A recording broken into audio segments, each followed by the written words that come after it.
যারা রমজানুল মুবারক মাস পাইছে কিন্তু জীবনের গুনাহকে ক্ষমা করাতে পারে নাই, আল্লাহ রহমত পাই নাই, নাজাত পাই নাই, মাগফিরাত পাই নাই, ওই উম্মত ধ্বংস হয়ে যাওয়ার জন্য নবী বদদুয়া করে গিয়েছেন। ওরে নবীর উম্মতের দল, যদি আল্লাহর এই রহমতের মাস পায়া যদি তুমি নিজেকে গুনাহ থেকে যদি না বাঁচাইতে যদি পারো, আল্লাহর কাছে যদি তুমি নাজাত যদি না পাও, আমি যদি নাজাত যদি না পাই, আপনার আমার থেকে জঙ্গলার পশু পাখি অনেক ভালো, আপনার আমার থেকে কুকুর বেড়াল গুড়া তারা অনেক ভালো, আপনার আমার থেকে কুকুরও ভালো, কারণ কুকুর তো সে জাহান্নামে যাবে না, আপনি আমি যদি বদকার হয়ে থাকি জাহান্নামের মধ্যে যেতে হবে। এর নবীর উম্মতের আল্লাহ এই রমজানুল মুবারকের মতো শ্রেষ্ঠ একটা মাস পাঠাইছেন বান্দা আপনাকে আমাকে পরিষ্কার পরিচ্ছন্ন করার জন্য।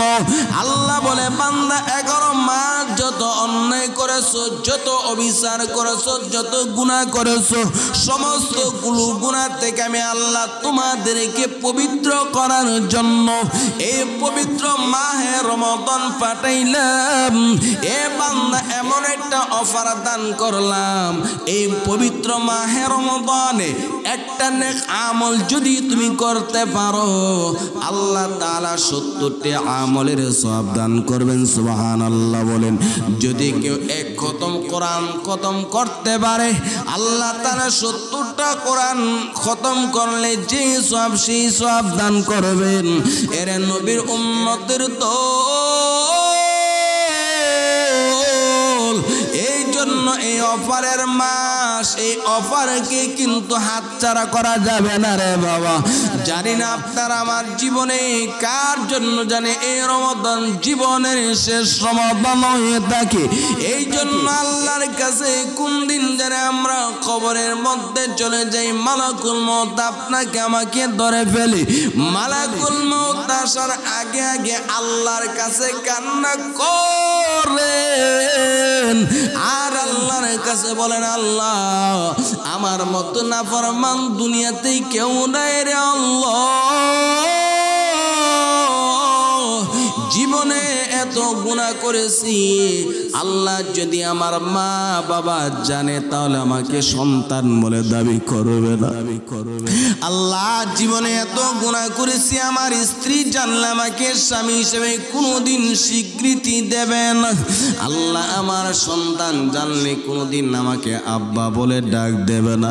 আল্লাহ তুমি তো রহমান, তুমি তো রহিম, এতদিন পর্যন্ত আমার গুনাহ খাতাকে তুমি গোপন রেখেছো। আয় আল্লাহ তুমি আমাকে দুনিয়াতে যেমন করে আমারকে তুমি গোপন রেখেছো আমার গুনাহ খাতাকে, আল্লাহ হাসরের ময়দানে লক্ষ কোটি কোটি মানুষ যেখানে মধ্যে থাকবে, আল্লাহ ওই হাসরের ময়দানে আমি গুনাহগারকে তুমি লজ্জিত করিও না। আয় আল্লাহ তুমি আমাকে ক্ষমা করো, আমার রোজাকে তুমি কবুল করে নাও। ইন্না সলাতি ওয়া নুসুকি ওয়া মাহইয়ায়া ওয়া মামাতি লিল্লাহি রাব্বিল আলামিন। আল্লাহ বলে, বান্দা তোমার নামাজ, তোমার রোজা, তোমার কুরবানি, তোমার যত নেক আমল আছে সব কিছু আমি আল্লাহর জন্য রে বান্দা। অতএব আমি আল্লাহ যেমন পবিত্র, আমি আল্লাহ যেমন মহান, আমি আল্লাহকে যে জিনিসটা দেব সেই জিনিসটা বড় মহান হতে হবে। এই জন্য আল্লাহ বলেন, আস-সাওমুনি ওয়া আনা আজজি বিহি, এই রোজা কেবল আমি আল্লাহর জন্য, আর এই রোজার বিনিময়ে আমি আল্লাহ নিজে হাতে বান্দাকে দান করব। এর নবীর উম্মতের দল আল্লাহর কাছে কান্না করেন, রে মালিক আমার এই রোজা দোয়াকে তুমি দয়া করে কবুল করে নাও, মঞ্জুর করে নাও। আল্লাহ যদি হাসরের ময়দানে আমাদেরকে বলে, এ আতাউর রহমান, তোমার নামাজ আমি আল্লাহর কাছে পছন্দ হয় নাই, তোমার রোজা আমি আল্লাহর কাছে পছন্দ হয় নাই, তোমার হজ আমি আল্লাহর কাছে পছন্দ হয় নাই, তোমার নেক আমল আমি আল্লাহর কাছে পছন্দ হয় নাই।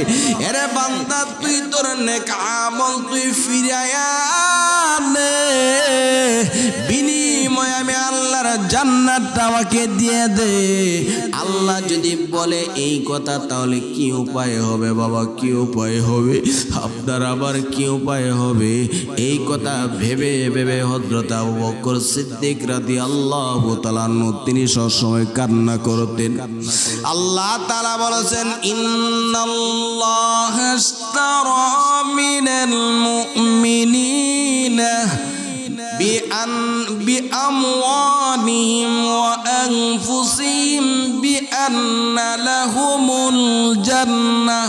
আল্লাহ বলেন, নিশ্চয় আমি আল্লাহ তাআলা জান্নাতের বিনিময়ে মুমিনের জানমাল সবগুলোকে আমি আল্লাহ কিনে নিলাম। অতএব আল্লাহ আমাদের রোজার মালিক যদি হয়, আল্লাহর কাছে যদি এই রোজাটা যদি পছন্দ যদি না হয়, এই নামাজ যদি আল্লাহর কাছে পছন্দ না হয়, তাহলে আল্লাহ যদি আমাদেরকে বলে, বান্দা আমি আল্লাহর জান্নাতটা আমাকে দিয়ে দাও, আর বিনিময়ে তোমার এই ইবাদত নিয়ে নাও, আমি আল্লাহর কাছে পছন্দ হয় না। এই কথা ভেবে ভেবে হযরত আবু বকর সব সময় কান্না করতেন। একদিন হযরত আবু বকর রাদিয়াল্লাহু তাআলা তিনি কাপড়ের ব্যবসা করতেন। হঠাৎ করে একজন কাস্টমার ওনাকে এসে বলে, আবু বকর, তোমার কাপড় আমার কাছে পছন্দ হয় নাই, এই কাপড় ফিরে আনাও, আমার টাকা আমাকে ফিরে দাও। এমন আছে কিনা বলেন? এই কথা শোনার পরে, কাস্টমারের এই কথা শোনার পরে হযরত আবু বকর বিনা বিনা অধুর জুড়ে জুড়ে তিনি চিৎকার করে কান্না করতেছেন। ওই ক্রেতা ডাকতে বলে, আবু বকর, বিক্রিত মাল ফেরত দেওয়া যায়, কিন্তু আপনাকে আমি মাল ফেরত দিলাম, আপনি তাতে কেন কান্না করতেছেন বুঝতে পারলাম না আবু বকর। হযরত আবু বকর রাদিয়াল্লাহু তাআলা আনহু ডাক দিয়ে বলেন, আমার বড় ভয় হয়, এই কথা দ্বারা আমার বড় চিন্তা। আমার আল্লাহ যে বলেছেন, মুমিনের জানমাল আমি আল্লাহ কিনে নিলাম, বিনিময়ে মুমিনকে জান্নাত দিয়ে দিলাম। এই ব্যক্তিটা যে আমার কাছে কাপড়টা ফেরত নিয়ে এসেছে, বলতেছে, আবু বকর, তোমার কাপড় আমার কাছে পছন্দ হয় নাই, তোমার কাপড় তুমি ফিরিয়ে নাও, বিনিময়ে আমার টাকাটা আমাকে ফিরিয়ে দাও। কাল হাসরের ময়দানে আল্লাহ যদি বলেন, আবু বকর, তোমার নামাজ আমি আল্লাহর কাছে পছন্দ হয় নাই, এরা আবু বকর, তোমার রোজা আমি আল্লাহর কাছে পছন্দ হয় নাই, তোমার আমল আমি আল্লাহর কাছে পছন্দ হয় নাই। আল্লাহ যদি বলেন, আবু বকর, তোমার আমল তুমি ফিরায়া নাও, বিনিময়ে আমার জান্নাতটা আমাকে ফিরিয়ে দাও। আমার আল্লাহ যদি এই কথা বলে, আমি আবু বকর কি উপায় হবে? আমি আবু বকর কি উপায় হবে? এই কথা ভেবে ভেবে হযরত আবু বকর তিনি কান্না করতেন। সব সময় নামাজের মধ্যে গেলে হাউমাউ করে কান্না করতেন, আয় আল্লাহ, আমার ইবাদতগুলো তুমি কবুল মঞ্জুর করো। যে আবু বকর রাদিয়াল্লাহু তাআলা আনহু ছিলেন, যার সাথে মুবাশশার অর্থাৎ জান্নাতের সার্টিফিকেট প্রাপ্ত 10 জন সাহাবীদের একজন সাহাবী, আল্লাহর নবী যাকে বলেছেন আমার স্থান হযরত আবু বকরের পরে স্থান, আমার পরে হযরত আবু বকর স্থান নবীজি বর্ণনা করে গিয়েছেন। নবীজির পরে যিনি মুসলমানদের খলিফা হলেন, সর্বপ্রথম খলিফাতুল মুসলিমিন হযরত আবু বকর, এই কথা ভেবে যদি কান্না করতে পারে, আপনি আমি কিভাবে জান্নাতের আশা করতে পারি রে বাবা? এই জন্য আল্লাহর কাছে কাঁদেন রে মালিক, তোমাকে খুশি করার জন্য আল্লাহ এই রোজা আদায় করতেছি, দয়া করে রোজাকে তুমি কবুল করে নাও। আল্লাহ তাআলার ভয়ে বান্দা এই রোজা রাখা অবস্থায় তোমার জবানটাকে তুমি আল্লাহর নাফরমানি থেকে বাঁচাও। এই রোজা রাখা অবস্থায় বান্দা তোমার চোখটা তুমি নাফরমানি থেকে বাঁচাও। এ বান্দা তোমার হাতকে তুমি আল্লাহর নাফরমানি থেকে বাঁচাও। হে বান্দা তোমার কানটাকে তুমি আল্লাহর নাফরমানি থেকে বাঁচাও। তোমার পা দুটোকে আল্লাহর নাফরমানি থেকে বাঁচাও। এই জন্য আল্লাহ বলেন লাআল্লাকুম তাত্তাকুন, যাতে করে বান্দা তুমি মুত্তাকি হইতে পারো। ও ইমানদার, ও মুসলমান নর নারীরা, এই রোজাকে তোমাদের উপর আমি আল্লাহ ফরজ করলাম যাতে করে তোমরা মুত্তাকি হইতে পারো। এই জন্য এই রোজা আমরা আমাদের পেটকে খাবারের থেকে বিরত রাখলাম।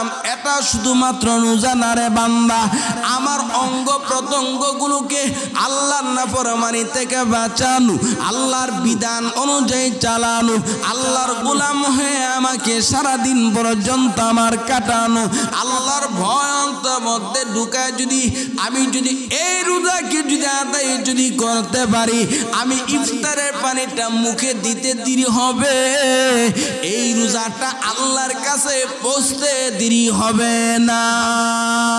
অবস্থায় বান্দা তুমি কারো সাথে সিটিং বাজি করতে পারবে না, কারণ তুমি পারবো, কিন্তু আমি তোমার আল্লাহকে কখনো ফাঁকি দিতে পারবো না। আমি আমার আল্লাহকে ধোঁকা দিতে পারবো না। আমি আমার দুনিয়ার সবাইকে আমি ফাঁকি দিয়ে বাঁচতে পারবো, কিন্তু আমার আল্লাহ তোমাকে দেখতেছেন। এইভাবে বান্দা যদি তুমি রোজা রাখা অবস্থায় আল্লাহর ভয় যদি অন্তর মধ্যে ঢুকাইতে পারো, ওই রোজাটাই হবে আল্লাহর কাছে সবচেয়ে প্রিয়। আল্লাহর নবী বলেন, আল্লাহ তাআলা বলছেন as-sawmu li wa ana ajzi bihi, আল্লাহ তাআলা বলেন এই রোজা একমাত্র আমি আল্লাহর জন্য, ওয়া আনা ajzi bihi, এই রোজার পুরস্কার আমি আল্লাহ নিজাতে দান করব। আল্লাহ নামাজকে বলেন নাই as-salatu li, আল্লাহ কোন যাকাতকে বলেন নাই az-zakatu li, যাকাত আমার জন্য, নামাজ আমার জন্য, হজ আমার জন্য, এটা আল্লাহ বলেন নাই। আল্লাহ বলছেন as-sawmu li, রোজা একমাত্র আমি আল্লাহর জন্য, ওয়া আনা আজজি বিহি, এই রোজার পুরস্কার আমি আল্লাহ বান্দাকে নিজ হাতে দান করব। আল্লাহ তাআলা কাল হাসরের ময়দানে ওই রোজাদারদেরকে ডাক দিয়ে বলবেন, ও আমার প্রাণের ও বান্দা, ও আমার বান্দা, তোমরা কোথায়, তোমরা কোথায় আছো?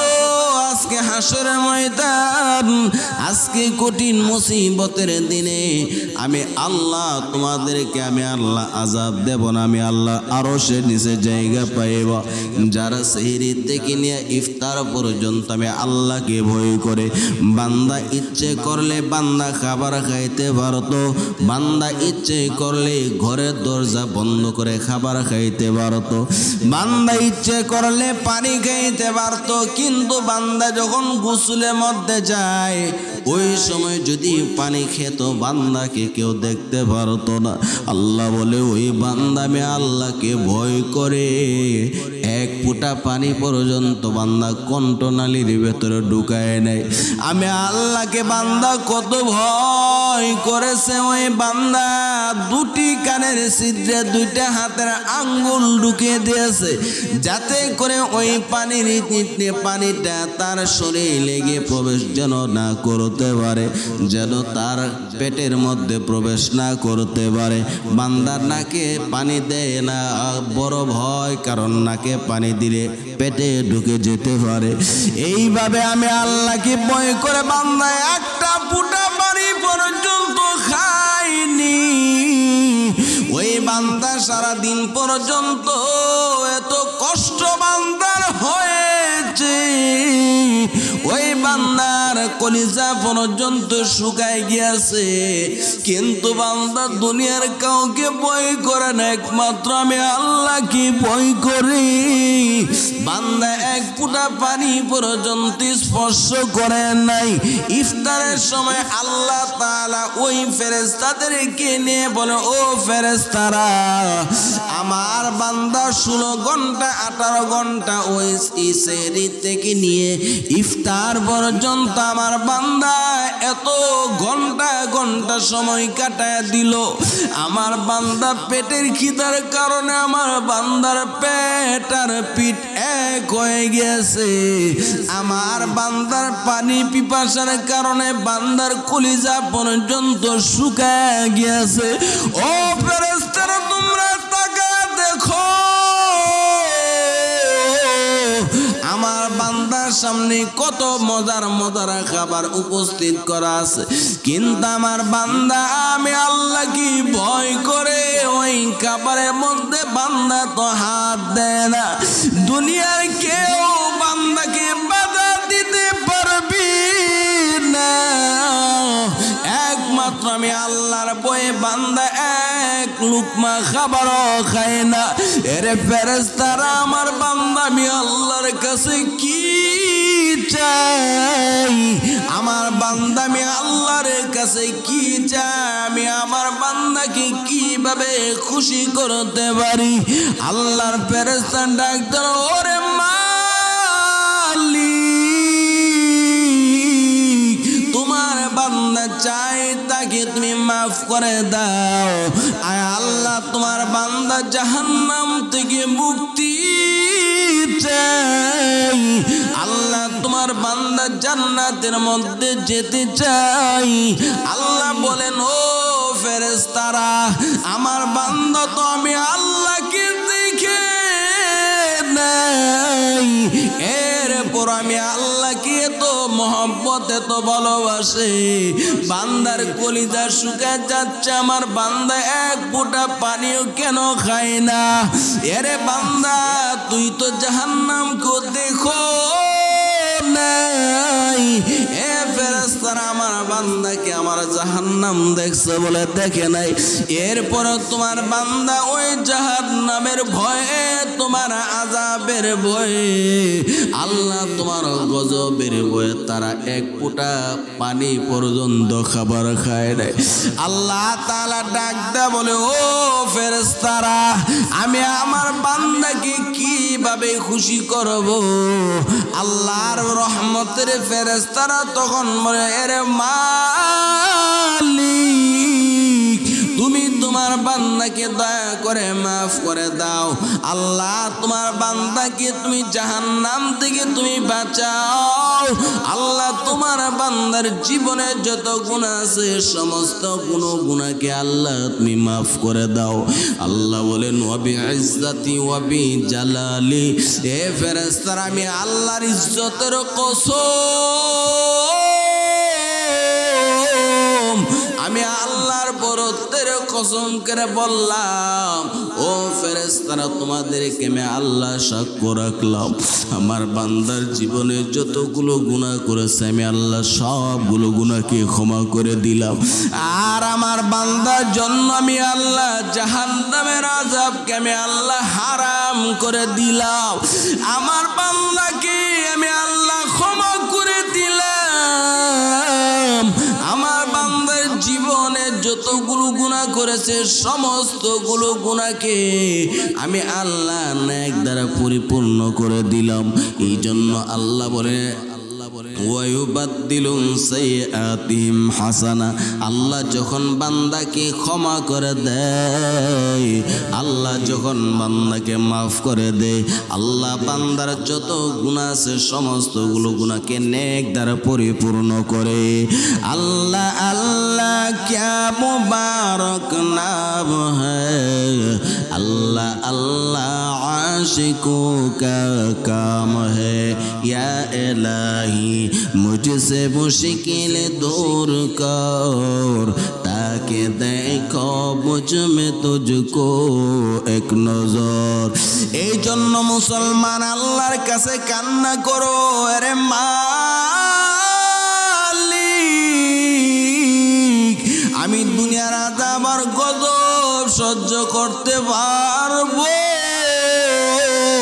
কিন্তু তোমার 1 সেকেন্ডের আযাব তো আমি সহ্য করতে পারবো না রে আল্লাহ। আয় আল্লাহ, দুনিয়ার গজব আর আযাব কোনো না কোনোভাবে সহ্য করা যায়, কিন্তু তোমার গজব আর আযাব আমি সহ্য করতে পারবো না। ইফতারের আগ মুহূর্তে বান্দা যখন তার জীবনে গুনার জন্য আল্লাহর কাছে ক্ষমা চাইবে, আল্লাহর কাছে যখন বলবেন রে মালিক, আমি দুনিয়ার কাউকে ভয় করে না, একমাত্র তোমাকে ভয় করে আল্লাহ। আমি ইফতার, আমি সেহরি থেকে নিয়ে এই পর্যন্ত রে মাওলা এক ফোঁটা পানিও আমি খাই না রে আল্লাহ। আয় আল্লাহর উসিলা করে তুমি আমাকে ক্ষমা করে দাও। আল্লাহ নবী বলেন, ইফতারের সময় বান্দা যেই দোয়াটুকু করবে, আল্লাহ তাআলা বান্দার ওই দোয়াটাই আল্লাহ কবুল করে নেয়। জোরে বলেন সুবহানাল্লাহ। এই জন্য আল্লাহর কাছে বাবা ইফতারের আগে কান্না করেন, আল্লাহ অবশ্যই ক্ষমা করে দিবে। আমাদের মা বাবা বড় অসহায়, আমাদের যাদের মা নাই, আমাদের যাদের বাবা নাই রে বাবা, তারা আজকে তারা কবরের মধ্যে পড়ে আছে। যেই মা 10 মাস 10 দিন পর্যন্ত আমাদের কি গর্ভ ধারণ করেছে, আমার মা দুঃখিনী এত কষ্ট আমাদের নিয়ে করেছেন। শীতের দিন আমার মার কুলটা প্রস্রাব করে ভরে দিতাম, আমার মা কিন্তু গভীর ঘুম থেকে আমার মা উঠে আমার প্রস্রাবগুলোকে পরিষ্কার করে দিত, আমার পায়খানাগুলোকে মা পরিষ্কার করতো। আমার মা এত কষ্ট করে আমাকে লালন পালন করেছে, গর্ভধারণ করেছে। যেই বাবা ওইদের সময় দেখা যায় নিজের কাপড়ের কোনো খবর নাই, সন্তানের জন্য বাবা সন্তানের জন্য কষ্ট করে মাথার ঘামটা পায়ে ফেলে রে বাবা। আমার বাবা আমাদেরকে লালন পালন করেছে, আমাদের মুখের মধ্যে খাবার তুলে দিয়েছে। ওই মা বাবা যাদের দুনিয়াতে নাই, আল্লাহর কাছে দোয়া করে, হেরে মালিক এই রমজান মুবারক রসিলা করে আল্লাহ তুমি আমার মা বাবার জীবনের গুণ সমস্ত গুনাহ খাতা তুমি ক্ষমা করে দাও। আল্লাহর কাছে মা বাবার জন্য দোয়া করো রে বাবা। মা বাবা আমাদের কাছে কবরের মধ্যে শুয়ে এসে আমাদের হাতের দিকে তাকায় আছেন আর আমাদেরকে ডাক দিতেছেন, ও আবার কলিজার সন্তান, আমি তোদের জন্য কত কষ্ট করে দুনিয়াতে কত তোদেরকে লালন পালন করলাম, আজকে কবরের মধ্যে বড় কষ্ট আছে রে বাবা। আল্লাহর কাছে দোয়া কর, ওরে নবীর উম্মতের দল, ইফতারের আগে মা বাবার জন্য আল্লাহর কাছে দোয়া করো, রব্বির হামহুমা কামা রব্বায়ানি সগীরা, রব্বির হামহুমা কামা রব্বায়ানি সগীরা। আল্লাহর কাছে বলো, রে মালিক আমার মা বাবাকে তুমি মাফ করে দাও, আল্লাহ তাদেরকে তুমি ক্ষমা করে দাও। এরে বান্দা ইফতারের আগে আল্লাহর কাছে অভাবের জন্য দোয়া করো, আল্লাহর কাছে দোয়া করে, রে মাওলা আমাকে তুমি রিজিক দাও, আমাকে তুমি হালাল উপার্জন করার তৌফিক দাও। আল্লাহর কাছে বান্দা তুমি যা চাইবা আল্লাহ রাব্বুল আলামিন সবগুলোকে দেওয়ার জন্য উপস্থিত হয়ে আছেন। এই জন্য ইফতারের সামনে রেখে বাবা দোয়া করবেন, যে দোয়াটুকু আল্লাহর কাছে করবেন আল্লাহ তাআলা সেই দোয়াকে কবুল করে নেন। এই জন্য রমজানুল মুবারক প্রত্যেকটা মিনিটে আল্লাহ 10 লক্ষ জাহান্নামীকে আল্লাহ তিনি ক্ষমা করে দেন। এই রমজানুল মুবারকে দোয়া কবুল হওয়ার স্পেশাল কিছু সময় হলো ইফতারের আগ মুহূর্ত অথবা তাহাজ্জুদের নামাজে আল্লাহর কাছে কান্না করে, ও মাওলা, আমি তোমাকে সন্তুষ্ট করাতে পারলাম না মাওলা, জানি না দুনিয়াতে আর কতদিন বেঁচে থাকবো। আয় আল্লাহ, আমার থেকে দুনিয়াতে যারা ছোট তারাও বিদায় হয়ে গিয়েছেন। আল্লাহ, আমার থেকে যারা বড় তারাও দুনিয়া থেকে চলে গেছে। আল্লাহ, এমন একটা দুনিয়াতে পাঠাইছো যে দুনিয়াতে আসার সিরিয়াল আছে কিন্তু যাওয়ারও কোনো সিরিয়াল নাই। আল্লাহ, কোন দিন জানে আমার মালাকুল মাউত আজরাইল আমার সামনে এসে দাঁড়ায় যায়। এ বাবা, আজকে একজনের মৃত্যুর খবর শুনতে পারলাম। সেরেকে ফজরের নামাজ যখন পরে ঘুমাতে গেলাম, আজকে আমাদের এলাকায় একজনের মৃত্যুর আলান হয়ে গেল। ঘুমের ঘরের মধ্যে চিন্তা করলাম, আগামী বছরে রমজান পাবো কিনা জানি না। গত বছর অনেকে ছিল, এই বছর নাই। আগামী বছর কে থাকবে কে থাকবে না সেটা আল্লাহ ছাড়া কেউ জানে না। যেই দুনিয়াতে আসলাম, আঙ্গুলটা সোজা আঙ্গুলটা বাঁকা করতে পারবো না, অথবা আঙ্গুলটা সোজা করতে পারবো না, আজরাইল এসে যাইতে পারে।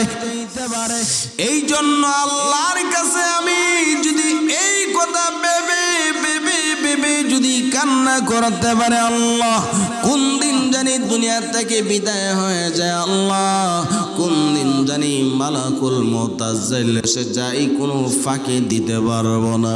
আল্লাহ, আগামী বছরে রমজান পাই কিনা আমি জানি না গো মাওলা। এই রমজানের জীবনের শেষ রমজান মনে করে করে করে যদি কাঁদতে পারো, আল্লাহ তাআলার কাছে যদি ক্ষমা যদি চাইতে পারো, আল্লাহ যদি এই রমজানুল মুবারক রসিলা করে আপনাকে আমাকে যদি ক্ষমা করে দেয়, তাহলে আল্লাহর নবীর রহমতের নবীর দোয়ার অধিকারী হতে পারলাম। আল্লাহ নবী বলেন, আমার ওই উম্মত ধ্বংস হয়ে যাক। একদিন হযরত জিবরাইল আলাইহিস সালাতু ওয়াস সালাম আমার প্রাণের নবীর কাছে এসে বলেন, ইয়া রাসূলুল্লাহ, আজকে আমি 3টা দোয়া করব, আপনি সাথে সাথে আমিন বলবেন। আল্লাহর তরফ থেকে আপনাকে নির্দেশ দেওয়া হয়েছে আপনি দোয়ার মধ্যে আমিন বলার জন্য।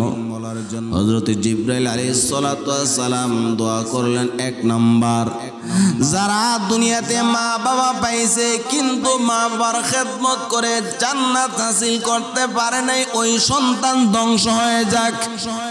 আল্লাহর নবী বলেন, আমি দোয়ার সাথে সাথে আমিন বললাম, মানে আমার নবী যেই দোয়ার মধ্যে নবী আমিন বলছেন এই দোয়াটা কবুল হবে, এটার মধ্যে কোনো সন্দেহ নাই। ঠিক কিনা বলে? ঠিক কিনা বলে? আল্লাহ নবীর কাছে আবার 2 নাম্বার দোয়া হযরত জিবরাইল করলেন, যারা দুনিয়াতে রমজানুল মুবারক পাইছে কিন্তু নিজের গুনাহকে ক্ষমা করতে পারে নাই, এই রহমতের মাস পাইয়া আল্লাহর রহমত পায় নাই, মাগফিরাতের মাস পেয়ে কিন্তু মাগফিরাত পাই নাই, নাজাত পাই নাই, ওই উম্মত ধ্বংস হয়ে যাক। আল্লাহর নবীর সাথে সাথে তিনি আমিন বলছেন। 3 নাম্বার দোয়া করা হয়েছে, ওই উম্মত ধ্বংস হয়ে যাক যেই উম্মত আপনি নবী না, আপনি নবীর নাম শোনার পরেও কিন্তু দুরূদ পড়ে নাই, অর্থাৎ মুহাম্মদ মুস্তাফা সাল্লাল্লাহু আলাইহি ওয়াসাল্লাম আমার নবীর দোয়া, আমার নবীর নাম শোনার পরে যারা দুরূদ পড়েন নাই তারা ধ্বংস যাক। নবী আমিন বলছেন। এই জন্য নবী যেই দোয়ার মধ্যে আমিন বলছেন দোয়াটা কবুল হবে, এটার মধ্যে কোনো সন্দেহ নেই, নিঃসন্দেহে এটা কবুল। এই জন্য যারা রমজানুল মুবারক মাস পাইছে কিন্তু জীবনের গুনাহকে ক্ষমা করাতে পারে নাই, আল্লাহ রহমত পাই নাই, নাজাত পাই নাই, মাগফিরাত পাই নাই, ওই উম্মত ধ্বংস হয়ে যাওয়ার জন্য নবী বদদোয়া করে গিয়েছেন। ওরে নবীর উম্মতের দল যদি আল্লাহর এই রহমতের মাস পায়া যদি তুমি নিজেকে গুনাহ থেকে যদি না বাঁচাইতে যদি পারো, আল্লাহর কাছে যদি তুমি নাজাত যদি না পাও, আমি যদি নাজাত যদি না পাই, আপনার আমার থেকে জঙ্গলার পশু পাখি অনেক ভালো, আপনার আমার থেকে কুকুর বেড়াল গুড়া তারা অনেক ভালো, আপনার আমার থেকে কুকুরও ভালো। কারণ কুকুর তো সে জাহান্নামে যাবে, আপনি আমি যদি বদকার হয়ে থাকি জাহান্নামের মধ্যে যেতে হবে। এর নবীর উম্মতের আল্লাহ রমাদান মুবারকের মতো শ্রেষ্ঠ একটা মাস পাঠাইছেন বান্দা আপনাকে আমাকে পরিষ্কার পরিচ্ছন্ন করার জন্য। আল্লাহ বলে বান্দা 11 মাস যত অন্যায় করেছো, যত অবিচার করেছো, যত গুনাহ করেছো, সমস্ত গুনাহ থেকে আমি আল্লাহ তোমাদেরকে পবিত্র করার জন্য এই পবিত্র মাহে রমাদান পাঠাইলাম। এ বান্দা এমন একটা অফার দান করলাম, এই পবিত্র মাহে রমাদানে একটা নেক আমল যদি তুমি করতে পারো, আল্লাহ তাআলা 70টি আমলের সওয়াব দান করবেন। সুবহানাল্লাহ বলেন। যদি কেউ এক খতম কোরআন খতম করতে পারে, আল্লাহ তাআলা 70টা কোরআন খতম করলে যে সওয়াব সেই সওয়াব দান করবেন। এর নবীর উম্মতের এই জন্য এই অফারের মাস, এই অফারকে কিন্তু হাতছাড়া করা যাবে না রে বাবা। জানি না আপনার আমার জীবনে কার জন্য জানে এই রমাদান জীবনের শেষ রমাদান হয়ে থাকে। এই জন্য আল্লাহর কাছে কোন দিন জানে আমরা কবরের মধ্যে চলে যাই, মালাকুল মউত আপনাকে আমাকে ধরে ফেলে। মালাকুল মউত আসার আগে আগে আল্লাহর কাছে কান্না করেন আর আল্লাহর কাছে বলেন, আল্লাহ আমার মতো নাফরমান দুনিয়াতেই কেউ নাই রে আল্লাহ। জীবনে এত গুনাহ করেছি, আল্লাহ যদি আমার মা বাবা জানে তাহলে আমাকে সন্তান বলে দাবি করবে না। আল্লাহ জীবনে এত গুনাহ করেছি, আমার স্ত্রী জানলে আমাকে স্বামী হিসেবে কোনোদিন স্বীকৃতি দেবে না। আল্লাহ আমার সন্তান জানলে কোনোদিন আমাকে আব্বা বলে ডাক দেবে না। আল্লাহ তুমি তো রহমান, তুমি তো রহিম, এতদিন পর্যন্ত আমার গুনাহ খাতাকে তুমি গোপন রেখেছো। আয় আল্লাহ তুমি আমাকে দুনিয়াতে যেমন করে আমারকে তুমি গোপন রেখেছো আমার গুনাহ খাতাকে, আল্লাহ হাসরের ময়দানে লক্ষ কোটি কোটি মানুষ যেখানে মধ্যে থাকবে, আল্লাহ ওই হাসরের ময়দানে আমি গুনাহগারকে তুমি লজ্জিত করিও না। আয় আল্লাহ তুমি আমাকে ক্ষমা করো, আমার রোজাকে তুমি কবুল করে নাও। ইন্না সলাতি ওয়া নুসুকি ওয়া মাহইয়ায়া ওয়া মামাতি লিল্লাহি রাব্বিল আলামিন। আল্লাহ বলে বান্দা তোমার নামাজ, তোমার রোজা, তোমার কুরবানি, তোমার যত নেক আমল আছে সব কিছু আমি আল্লাহর জন্য রে বান্দা। অতএব আমি আল্লাহ যেমন পবিত্র, আমি আল্লাহ যেমন মহান, আমি আল্লাহকে যে জিনিসটা দেব সেই জিনিসটা বড় মহান হতে হবে। এই জন্য আল্লাহ বলেন আস-সাওমুনি ওয়া আনা আজজি বিহি, এই রোজা কেবল আমি আল্লাহর জন্য, আর এই রোজার বিনিময়ে আমি আল্লাহ নিজে হাতে বান্দাকে দান করব। এর নবীর উম্মতের দল আল্লাহর কাছে কান্না করেন, রে মালিক আমার এই রোজাকে তুমি দয়া করে কবুল করে নাও, মঞ্জুর করে নাও। আল্লাহ যদি হাসরের ময়দানে আমাদেরকে বলে, এ আতাউর রহমান তোমার নামাজ আমি আল্লাহর কাছে পছন্দ হয় নাই, তোমার রোজা আমি আল্লাহর কাছে পছন্দ হয় নাই, তোমার হজ আমি আল্লাহর কাছে পছন্দ হয় নাই, তোমার নেক আমল আমি আল্লাহর কাছে পছন্দ হয় নাই। এরে বান্দা তুই তোর নেক আমল তুই ফিরায়া নে, বিনিময় বিনিময়ে আমি আল্লাহর জান্নাতটা আমাকে দিয়ে দে। আল্লাহ যদি বলে এই কথা, তাহলে কি উপায় হবে বাবা, কি উপায় হবে? আপনার আবার কি উপায় হবে? এই কথা ভেবে ভেবে হযরত আবু বকর সিদ্দিক রাদিয়াল্লাহু তাআলা আনহু তিনি সবসময় কান্না করতেন। আল্লাহ তাআলা বলেছেন, ইন্নাল্লাহা আশতারা মিনাল মুমিনিনা বিআমওয়ালিহিম ওয়া আনফুসিহিম বিআন্না লাহুমুল জান্নাহ। আল্লাহ বলেন, নিশ্চয় আমি আল্লাহ তাআলা জান্নাতের বিনিময়ে মুমিনের জানমাল সবগুলোকে আমি আল্লাহ কিনে নিলাম। অতএব আল্লাহ আমাদের রোজার মালিক যদি হয়, আল্লাহর কাছে যদি এই রোজাটা যদি পছন্দ যদি না হয়, এই নামাজ যদি আল্লাহর কাছে পছন্দ না হয়, তাহলে আল্লাহ যদি আমাদেরকে বলে, বান্দা আমি আল্লাহর জান্নাতটা আমাকে দিয়ে দাও, আর বিনিময়ে তোমার এই ইবাদত নিয়ে নাও, আমি আল্লাহর কাছে পছন্দ হয় না। এই কথা ভেবে ভেবে হযরত আবু বকর সব সময় কান্না করতেন। একদিন হযরত আবু বকর রাদিয়াল্লাহু তাআলা আনহু তিনি কাপড়ের ব্যবসা করতেন। হঠাৎ করে একজন কাস্টমার ওনাকে এসে বলে, আবু বকর, তোমার কাপড় আমার কাছে পছন্দ হয় নাই, এই কাপড় ফিরে আনাও, আমার টাকা আমাকে ফিরে দাও। এমন আছে কিনা বলেন? এই কথা শোনার পরে, কাস্টমারের এই কথা শোনার পরে হযরত আবু বকর বিনা বিনা অধুর জুড়ে জুড়ে তিনি চিৎকার করে কান্না করতেছেন। ওই ক্রেতা ডাকতে বলে, আবু বকর, বিক্রিত মাল ফেরত দেওয়া যায়, কিন্তু আপনাকে আমি মাল ফেরত দিলাম, আপনি তাতে কেন কান্না করতেছেন বুঝতে পারলাম না আবু বকর। হযরত আবু বকর রাদিয়াল্লাহু তাআলা আনহু ডাক দিয়ে বলেন, আমার বড় ভয় হয়, এই কথা দ্বারা আমার বড় চিন্তা। আমার আল্লাহ যে বলেছেন মুমিনের জানমাল আমি আল্লাহ কিনে নিলাম, বিনিময়ে মুমিনকে জান্নাত দিয়ে দিলাম। এই ব্যক্তিটা যে আমার কাছে কাপড়টা ফেরত নিয়ে এসেছে, বলতেছে, আবু বকর, তোমার কাপড় আমার কাছে পছন্দ হয় নাই, তোমার কাপড় তুমি ফিরিয়ে নাও, বিনিময়ে আমার টাকাটা আমাকে ফিরিয়ে দাও। কাল হাসর ময়দানে আল্লাহ যদি বলেন, আবু বকর,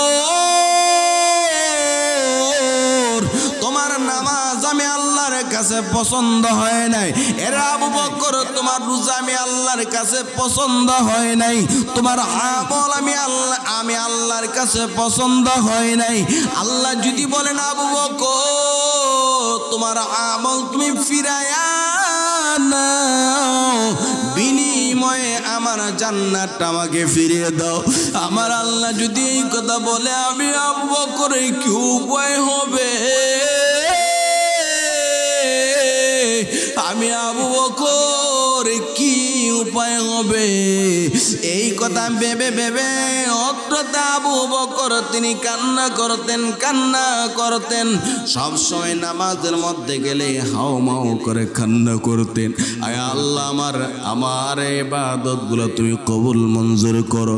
যে আবু বকর রাদিয়াল্লাহু তাআলা আনহু ছিলেন, যার সাথে মুবাশশার অর্থাৎ জান্নাতের সার্টিফিকেট প্রাপ্ত 10 জন সাহাবীদের একজন সাহাবী, আল্লাহর নবী যাকে বলেছেন আমার স্থান হযরত আবু বকরের পরে স্থান, আমার পরে হযরত আবু বকর স্থান নবীজি বর্ণনা করে গিয়েছেন। নবীজির পরে যিনি মুসলমানদের খলিফা হলেন, সর্বপ্রথম খলিফাতুল মুসলিমিন হযরত আবু বকর, এই কথা ভেবে যদি কান্না করতে পারে, আপনি আমি কিভাবে জান্নাতের আশা করতে পারি রে বাবা? এই জন্য আল্লাহর কাছে কাঁদেন রে মালিক, তোমাকে খুশি করার জন্য আল্লাহ এই রোজা আদায় করতেছি, দয়া করে রোজাকে তুমি কবুল করে নাও। আল্লাহ তাআলার ভয়ে বান্দা এই রোজা রাখা অবস্থায় তোমার জবানটাকে তুমি আল্লাহর নাফরমানি থেকে বাঁচাও। এই রোজা রাখা অবস্থায় বান্দা তোমার চোখটা তুমি নাফরমানি থেকে বাঁচাও। এ বান্দা তোমার হাতকে তুমি আল্লাহর নাফরমানি থেকে বাঁচাও। বাঁচাও। হে বান্দা, তোমার কানটাকে তুমি আল্লাহর নাফরমানি থেকে বাঁচাও, তোমার পা দুটোকে আল্লাহর নাফরমানি থেকে বাঁচাও। এই জন্য আল্লাহ বলেন লাআল্লাকুম তাত্তাকুন, যাতে করে বান্দা তুমি মুত্তাকি হইতে পারো। ও ইমানদার, ও মুসলমান নর নারীরা, এই রোজাকে তোমাদের উপর আমি আল্লাহ ফরজ করলাম যাতে করে তোমরা মুত্তাকি হইতে পারো। এই জন্য এই রোজা আমরা আমাদের পেটকে খাবারের থেকে বিরত রাখলাম। এটা শুধুমাত্র রোজা না রে বান্দা, আমার অঙ্গ প্রত্যঙ্গগুলোকে আল্লাহর নাফরমানি থেকে বাঁচানো, আল্লাহর বিধান অনুযায়ী চালানো, আল্লাহর গোলাম হয়ে আমাকে সারাদিন পর্যন্ত আমার কাটানো, আল্লাহর ভয় অন্তর মধ্যে ঢুকায় আমি যদি এই রোজাকে যদি আদায় যদি করতে পারি, আমি ইফতারের পানিটা মুখে দিতে দেরি হবে, এই রোজাটা আল্লাহর কাছে পৌঁছতে দেরি হবে না। যে রোজাটা দ্বারা আল্লাহ তাআলা রেজা বন্দে হাসিল করতে পারবো। এখন দেখা যায় এর উল্টা বিপরীত হয়। রোজার মাসে আল্লাহ তাআলা শয়তানকে বন্দী রাখেন, আল্লাহ তাআলা জিন জাতিকে বন্দী রাখেন। শয়তান যাতে করে মানুষের মধ্যে কুমন্ত্রণার প্রচার প্রসার যাতে না করতে পারে। কিন্তু শয়তান মানুষের কলবে না থাকলেও, শয়তান বন্দী থাকলেও মানুষ ঠিকই দেখা যায় রোজা রাখা অবস্থায় নাফরমানি করতেছে। দেখেন নাই, রোজা রাখা অবস্থায় ঝগড়া ফাসাদ বেশি হয়, মারপিট বেশি হয়, ঝগড়া কলহ সব জায়গায় বেশি বেশি হয়। কারণ রোজার মাসে রোজা রাখিয়া বেটার পেট, যে পেটের মধ্যে খাবার নাই, বেটার মাথাটা ঠিক নাই, যারে তারে আচ্ছা ভাবে গালাগালি করে। কিছু এরকম খিটখিটখিয়া মিজাজের মানুষ রোজা রাখে, শুধু মানুষের সাথে ঝগড়া, পুতের বউয়ের সাথে ঝগড়া, নিজের বউয়ের সাথে ঝগড়া, পাড়া প্রতিবেশীর সাথে ঝগড়া, কিছু হইলে বেটার মেজাজ গরম হয়ে যাবে। এ জাতের রোজাদারের রোজা আল্লাহর দরবারে কবুল হবে না। আপনার জবানেরও রোজা আছে, আপনার চোখের রোজা আছে, আপনার হাতের রোজা আছে, আপনার কানের রোজা আছে, আপনার পায়ের রোজা আছে। এই সব অঙ্গ প্রত্যঙ্গগুলোকে যখন রোজা রাখা অবস্থায় আপনি পেটকে যেভাবে আপনার খাবার থেকে আপনি বিরত রাখতেছেন, আপনার এই জবানটাকেও আল্লাহ তাআলার নাফরমানি থেকে বিরত রাখেন। এই রোজা রাখা অবস্থায় আপনি পেটকে যেভাবে খাবার থেকে বিরত রাখতেছেন, এই চোখটাকেও আপনি আল্লাহর নাফরমানি থেকে বিরত রাখেন। এই রোজা রাখা অবস্থায় আপনার পেটকে যেভাবে আপনি খাবার থেকে বিরত রাখতেছেন, এভাবে আপনার দুটো হাতকেও আল্লাহর নাফরমানি থেকে বিরত রাখেন। এই হাত দ্বারা অন্যায় করা যাবে না, এই হাত দ্বারা কারো উপরে জুলুম করা যাবে না, এই হাত দ্বারা কারো উপরে চড়াও হতে পারবেন না, এই হাত দ্বারা কাউকে অনর্থক আঘাত করা যাবে না। এই পাকে আপনার গুনাহ থেকে বাঁচাতে হবে, এই পা দ্বারা গুনার কাজের দিকে যাবেন না, এই পাকে গুনার কাজে লাগাবেন না। দুইটা কান আল্লাহ তাআলা আপনাকে নিয়ামত দিয়েছেন, দুইটা শ্রবণ শক্তি। এই শ্রবণ শক্তি দ্বারা আপনি রোজা রাখা অবস্থায় দেখা যায় আমাদের টিভি, মোবাইলে গান বাদ্য নাটক এগুলো দেখে সময়টা কাটতেছে। এই যে আপনার গান বাদ্য এইসব নাটক সিনেমা চোখকে নষ্ট করতেছেন, আপনার কানটাকে নষ্ট করতেছেন। এই অবস্থায় আপনার রোজাটা অতিবাহিত হইতেছে। শুধুমাত্র আপনি এটাই করতেছেন যে আপনি আপনার পেটকে খাবার থেকে বিরত রাখতেছেন, বাকি আপনার অঙ্গ প্রত্যঙ্গগুলোকে নিজেকে সংযত রাখা। রোজার অর্থ হলো সংযত থাকা, বিরত থাকা, অর্থাৎ সমস্ত কাজ থেকে বিরত থাকা। আল্লাহর যেসব বিধিবিধানগুলোকে রোজা রাখা অবস্থায় হারাম করেছেন, সেই সব বিধিবিধানগুলোকে মেনে চলা। যেমন হারাম করেছেন স্বামী স্ত্রী একত্রিত মিলিত হওয়া, এটা হারাম, করা যাবে না। এটা যদি করেন তাহলে রোজা ভেঙে যাবে। আল্লাহ তাআলা বলছেন জবানের হেফাজত করো, জবান দ্বারা মিথ্যা কথা বলা যাবে না, কারো উপরে তহম্মত দেওয়া যাবে না, কারো গীবত করা যাবে না, শেকায়াত করা যাবে না। তাহলে এইসব বিষয়গুলো করলে রোজাটা হালকা হয়ে যায়। এই রোজাটা শুধুমাত্র দুনিয়াতে আপনি রোজাদার হিসেবে মানুষের কাছে সম্মান পেতে পারেন, কিন্তু এই রোজা আল্লাহর আরশে আজিম পর্যন্ত যাবে না। আল্লাহর আরশে আজিম পর্যন্ত সেই রোজাই যাবে যে রোজাটার মধ্যে আল্লাহ তাআলার ভয় রয়েছে। আর আল্লাহ রোজাকে দিয়েছে জেনে আল্লাহকে ভয় করার জন্য, মুত্তাকি হওয়ার জন্য। আমরা জাহান্নামকে ভয় করে জাহান্নাম থেকে বাঁচার জন্য, আল্লাহর গজব থেকে বাঁচার জন্য আল্লাহকে ভয় করে। আল্লাহ তাআলা বলেন লাআল্লাকুম তাত্তাকুন, যাতে করে তোমরা মুত্তাকি হতে পারো, এই জন্য রোজা আল্লাহ দিয়েছেন। এই জন্য রোজা রাখা অবস্থায় আমরা আমাদের জবানকে হেফাজত করব, আমরা আমাদের চোখকে হেফাজত করব, আমরা আমাদের কানটাকে আল্লাহর নাফরমানি কোনো কিছু আমরা শুনবো না। আমরা শুনে শুনে কানের নাফরমানি আমরা করব না। এই হাত দ্বারা আল্লাহর নাফরমানি করা যাবে না, পা দ্বারা আল্লাহর নাফরমানি করা যাবে না। এই জন্য আল্লাহ তাআলা আমাদেরকে রোজাটা দিয়েছেন। আমাদের পেটকে যেভাবে আমরা খাবার থেকে বিরত রাখি, আমার পঞ্চ ইন্দ্রিয় অর্থাৎ আমার এই দেহের মধ্যে যা দ্বারা গুনাহ করা সম্ভব, এই সব কিছুকে গুনাহ থেকে বাঁচিয়ে রাখার নামটি হলো প্রকৃত রোজা। এই রোজার প্রতিদান আল্লাহ তাআলা বলেন, আল্লাহু আকবার। قال رسول الله صلى الله عليه وسلم قال الله تعالى الصوم لي وانا اجزي به। আল্লাহ তাআলা রাসূল বলেন, আল্লাহ হাদিসে কুদসির মধ্যে বলছেন যে আস-সাওমু লি, এই রোজা কেবলই মাত্র আমার, ওয়া আনা আজজি বিহি, আর এই রোজার পুরস্কার আমি আল্লাহ নিজ হাতে দেব। সুবহানাল্লাহ বলেন। আল্লাহ নামাজকে বলেন নাই নামাজ আমার, আল্লাহ তাআলা যাকাতকে বলেন নাই যাকাত আমার, আল্লাহ হজকে বলেন নাই হজ আমার, জিহাদকে আল্লাহ বলেন নাই জিহাদ আমার। এত এত ইবাদত কোনো কিছুকে আল্লাহ আমার বলেন নাই, কিন্তু রোজাটা এত বড় সম্মানের একটা ইবাদত, এত বড় মর্যাদাপূর্ণ একটা ইবাদত। আল্লাহ তাআলা স্বয়ং বলছেন আস-সাওমু লি, এই রোজা একমাত্র আমার জন্য, ওয়া আনা আজজি বিহি, এবং এটার পুরস্কার আমি আল্লাহ নিজ হাতে বান্দাকে হাশরের ময়দানে দেব। সুবহানাল্লাহ। আল্লাহ তাআলা হাশরের ময়দানে একটা বিশাল আকারে জান্নাতে, একটা বিশাল আকারে আল্লাহ তাআলা জান্নাতে অনেক বড় একটা অনুষ্ঠান করবেন। সেখানে আল্লাহ তাআলা আমন্ত্রণ কাদেরকে করবেন জানেন?